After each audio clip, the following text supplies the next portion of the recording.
आज हम बात जो करेंगे चैप्टर 8 मोशन का। ये 9th क्लास का ही है। हमने पिछली क्लास में पढ़ा था डिस्टेंस एंड डिस्प्लेसमेंट। आज हम उसके दोनों के बीच में क्या डिफरेंस होता है ये पढ़ेंगे। तो हेडिंग डाल लें सब लोग, difference between distance and displacement.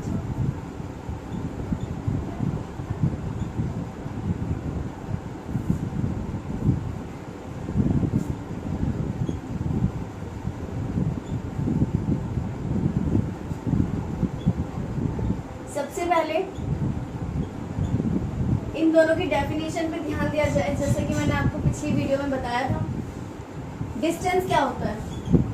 Distance होता है वो एक्चुअल दूरी, वो एक्चुअल पाथ लेंथ जो कि दो डिफरेंस पॉइंट के बीच से कवर की गई किसी ऑब्जेक्ट के थ्रू, तो वो हमारा क्या होगा?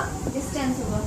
तो लिखिए पहला डिफरेंस लिखिए, the actual path length between two points covered by an object is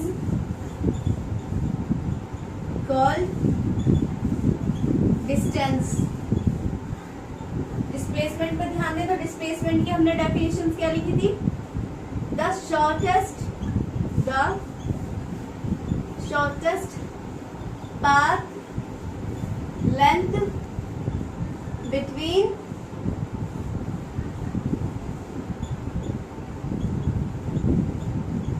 two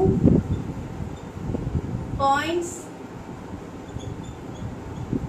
covered by an object। पहला तो आपको समझ में आ ही गया, पहला डिफरेंस क्या है। दूसरा डिफरेंस लिखते हैं, इट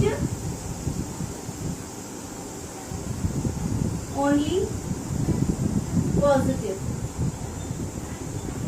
इसका मतलब क्या है, मैं आपको भी एक एग्जाम्पल दूंगी फिर समझाऊंगी, ठीक है। इसमें लिखिए it may be positive, negative and zero. ये बात आपने नोट कर ली। चलिए अब ये बात क्या है, सेकंड चीज क्या है, ये समझाने के लिए मैं आपको एग्जांपल के तौर पे समझाती हूँ। जैसे मैंने आपको पहले भी बताया था कि डिस्टेंस और डिस्प्लेसमेंट में जो ये डिफरेंस है ये क्या कह रहा है। इसका एग्जांपल ये है कि मान लीजिए यहाँ कोई एक ऑब्जेक्ट है, वो ए पॉइंट से बी पॉइंट तक गया। ये मैंने उसका ओरिजिन मान लिया। हमें पता है ओरिजिन में जो कोऑर्डिनेट होते हैं वो होता है 0,0, ठीक है। तो मैं इसको O मान लेती हूँ। इस तरफ जाएगा तो पॉजिटिव, और अगर इस तरफ जाएगा तो नेगेटिव, ठीक है। कोई ऑब्जेक्ट है, ये कहाँ गया? ये A से B तक गया, ठीक है। B तक जो दूरी थी, जो डिस्टेंस थी वो कितनी थी? 40 मीटर। फिर वो वापस आया, कहाँ आया? वो पॉइंट सी पर आया, और पॉइंट सी और ए के बीच की जो दूरी थी वो थी 20 मीटर। अब मैं कहूँ आप इसकी डिस्टेंस बताइए कितनी होगी, तो इसकी जो डिस्टेंस होगी वो कितनी होगी?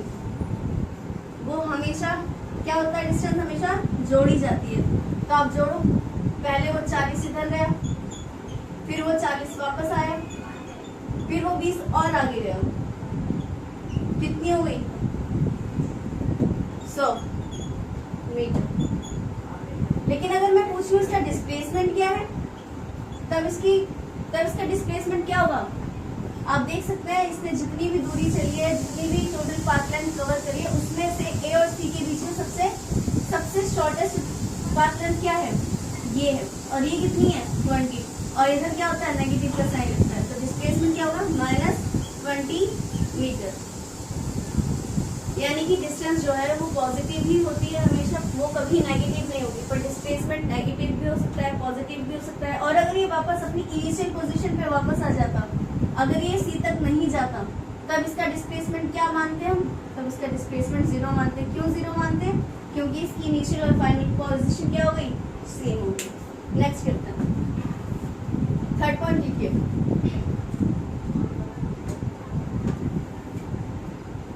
थर्ड पॉइंट लिखिए। तीसरा डिफरेंस आप लोग लिखिए, जो डिस्टेंस है it is a scalar quantity.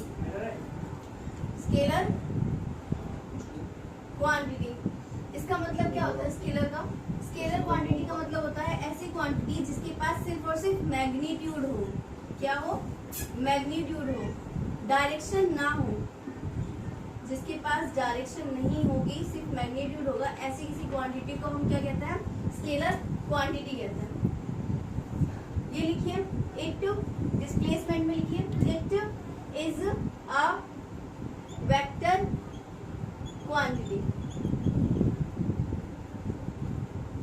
ये कैसी क्वांटिटी होती है? ऐसी क्वांटिटी जिसके पास क्या हो? मैग्नीट्यूड भी हो, ठीक है, और डायरेक्शन भी हो। उस क्वांटिटी को हम वेक्टर क्वांटिटी कहते हैं। तो स्केलर क्वांटिटी, डिस्टेंस एक स्केलर क्वांटिटी है और डिस्प्लेसमेंट एक वेक्टर क्वांटिटी है। आगे बात करें हम तो ध्यान रखिएगा, फोर्थ लिखिए, डिस्टेंस क्या है? Always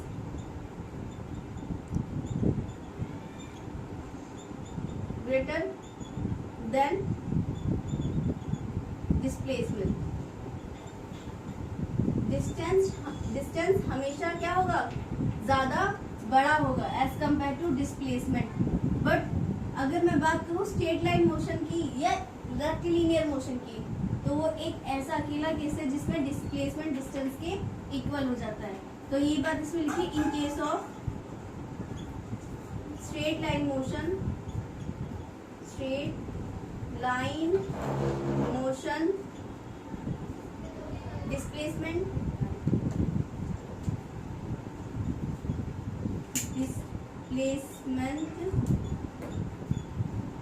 equal to distance. ठीक है, यहाँ पे लिखिए फोर्थ पॉइंट, डिस्प्लेसमेंट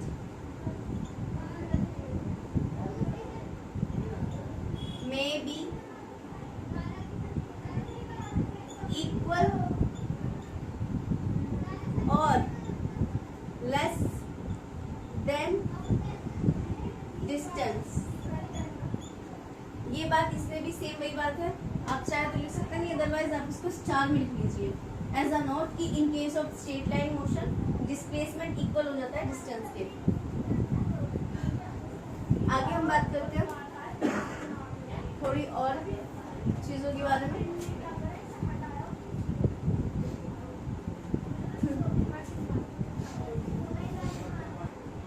तो डिस्टेंस एंड डिस्प्लेसमेंट से रिलेटेड एक क्वेश्चन है यहाँ पे, which is the following true for displacement.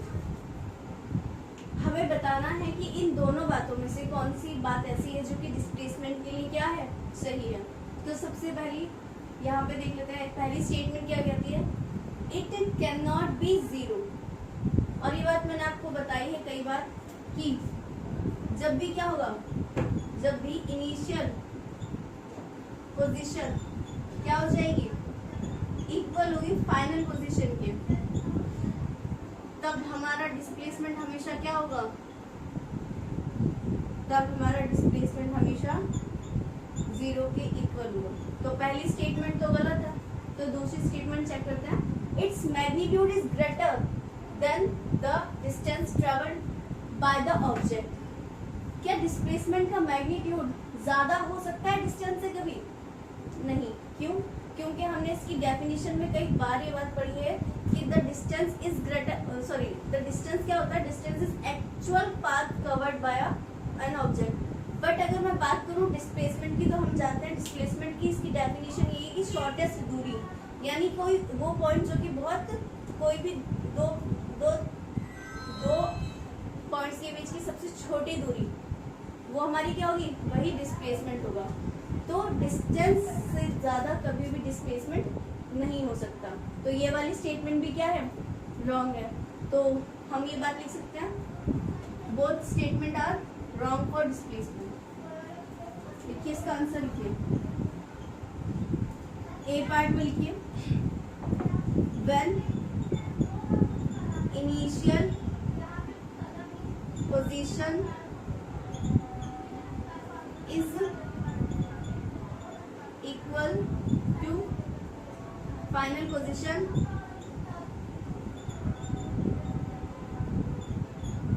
then displacement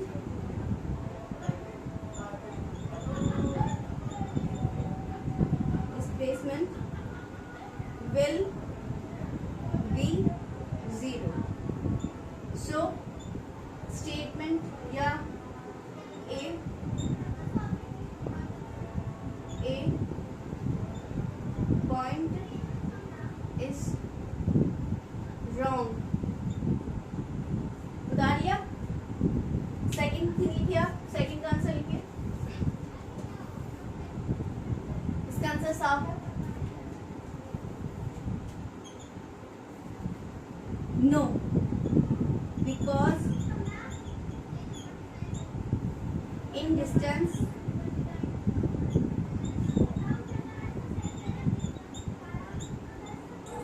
object in distance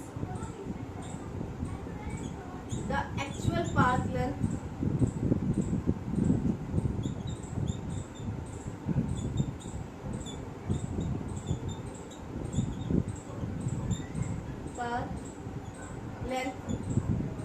between two points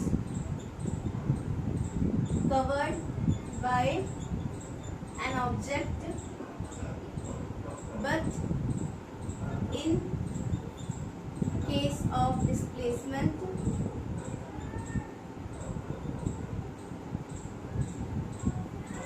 that is a shortest path length।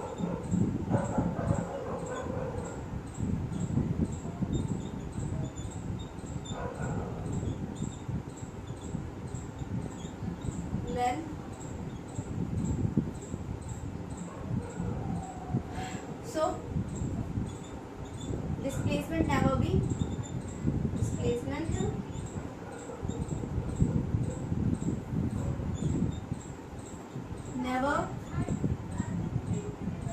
never greater than